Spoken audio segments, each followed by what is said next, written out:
In this episode we are looking at the Hornby R620 Railer and uncoupling track.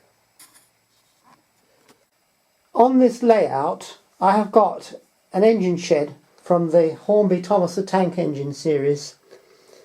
This engine shed has the advantage that it has quite a thick roof piece here that allows you to pick it up very easily. So I pick it up and move it out of the way. You can see that underneath I've got a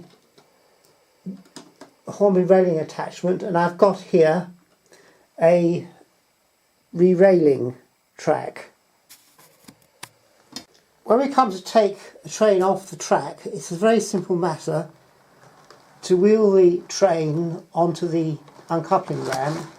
It will just come, then the couplings will just come undone like that. And similarly, when we put the train on the track, we just put it onto the ram and it will run down onto the layout, no trouble at all.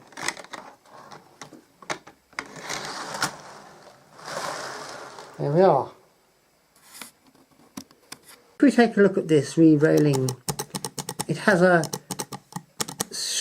sprung uncoupling ramp here, and these grooves here, if any wheel is not on the track, this will line them correctly with the track. This is the standard Hornby railing ramp that you get with many Hornby train sets. If you use this trick of putting it inside the engine shed, then it can be left on the layout all the time, hidden inside the engine shed.